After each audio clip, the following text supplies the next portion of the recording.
శివాయ గురవే నమః.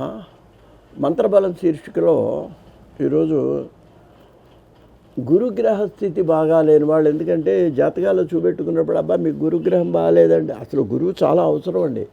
ఎందుకనంటే ఆయన మనకు వాగ్దాటిని ఇచ్చేటువంటి వాడు, ఉద్యోగంలో రక్షణ కలిగించేవాడు. గురువు అంటే ఏంటంటే ఆయన బృహస్పతి కదండి. అందువల్ల ఆయన మనకు ఎంతో మంచి చేస్తాడు. ఆ స్థితి మనకి ఏదైనా జాతకరీత్యా బాగాలేదనుకోండి, ఆయన్ని స్మరించడానికి పనికొచ్చే మంత్రం ఒకటి మీకు చెప్తాను. దాన్ని 40 రోజుల పాటు మీరు చేసినట్లయితే గ్రహస్థితిలో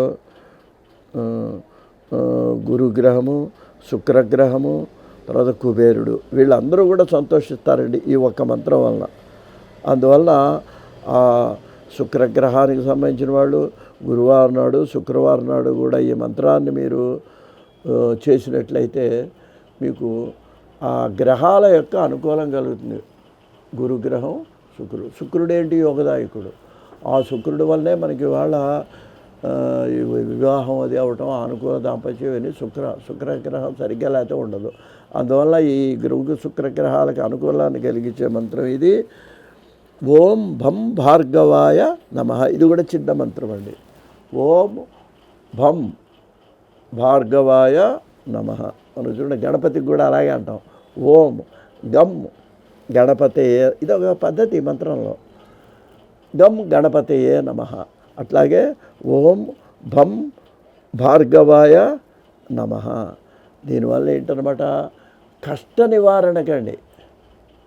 శుక్రదశ బాగుంటే పైకి ఎత్తుతాడు, లేకపోతే కష్టాలు.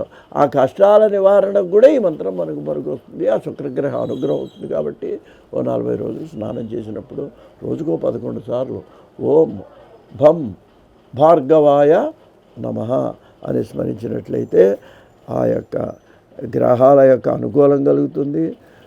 మీకు ఏమైనా కష్టాలు ఉన్నప్పుడు వాటి నుంచి నివారణ కలిగే అవకాశం కూడా మీకు కలుగుతుంది అని చెప్పి మరి మీకు మనవి చేస్తూ స్వస్తి.